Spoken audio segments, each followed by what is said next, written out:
V sobotu po obede sa stretli členovia a priaznivci silového športu pri vyhlasovaní najúspešnejších športovcov Slovenskej asociácie silového trojboja za rok 2011. V koncertnej sále základnej umeleckej školy Michala Vileca sa udeľovali ocenenia za dosiahnuté výsledky z domácich a medzinárodných podujatí vo viacerých kategóriách. Medzi oddielmi skončil Bardejovský na prvom mieste, na druhom mieste sa umiestnil oddiel z Giraltoviec, no a na treťom oddiel z Lučenca. Cenu trofej si za prvenstvo medzi dorastencami odniesol Dominik Kačala. U mužov vyhral Daniel Kurila, ktorý sa nemohol dostaviť. Titul absolútneho víťaza získala slovenská rekordmanka Júlia Kosturová, ktorá sa v minulom roku zaradila tiež medzi desiatku najúspešnejších športovcov Prešovského samosprávneho kraja. Silovému trojboju sa venujem od roku 2005 súťažne, posilovaniu ešte o rok dlhšie. A čo všetko som musela urobiť, tak ja sa zúčastňujem vlastne svetových a európskych šampionátov pravidelne od roku 2006.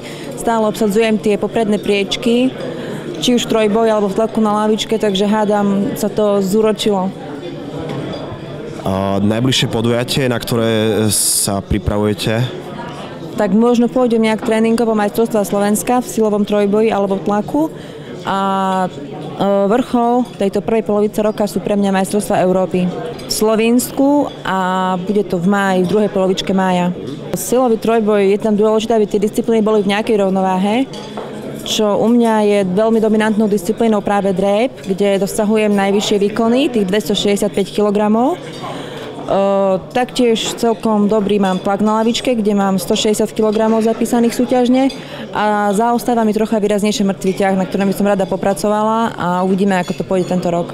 Prezident Slovenskej asociácie silového trojboja Ján Matej sa pozitívne vyjadril k aktuálnej situácii v slovenskom trojboji. Trojboj ako na Slovensku začína trošku naberať na popularite. Hoci takto si myslí, že keď sú povedzme 2 či 3 federácie, že je to problém, opak je pravdou. Neteší jedna vec, či je 3 federácie alebo jedna, dôležité je, že prísun pretekárov je obrovský a oddielov tiež. Slovenská asociácia v silovom trojboji podporuje aj finančne konkrétnych športovcov. My zabezpečujeme finančné pretekárov tým špičkových, ktorí majú najvyššie výkony, ale sponzorsky samozrejme. Prečo vlastne ten Bardejov je v tom taký úspešný? No tak my v Bardejove robíme trojboj už 15, teraz sme mali minulý roku, oslavovali 15. výročie, čiže sa povedal 16 rokov. No a máme skúsenosti, ako tu bolo povedané, to pretekárkou, že máme už vyskúšané svoje tréningové procesy.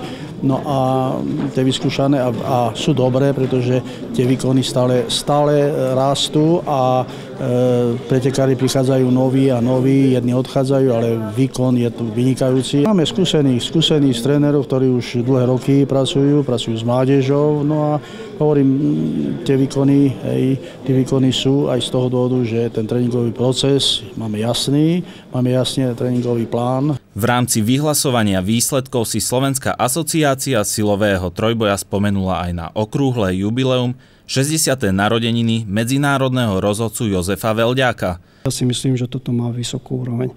A hlavne tu v Bardejove tá tradícia je fantasticky vysoká, veď som rozhodoval tu 10 ročníkov top 10.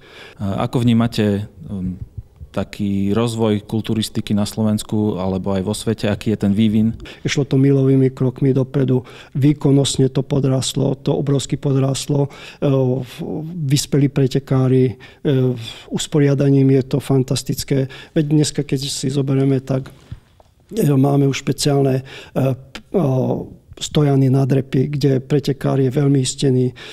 Potom sú tzv. Oblečenia, bandáže, opasky, ktoré sú chránia tých pretekárov, čiže dochádza menej k úrazom než v tom období. V tomto roku čakajú klub okrem iných súťaží aj majstrovstvá sveta v domácom prostredí. Najväčšie podujatie bude tu v Bardejove v septembri, 17. až 24. budú tu majstrovstvá sveta v silovom trojboji, kde počítame, že prídu okolo 400 pretekárov a tých 24-25 krajín.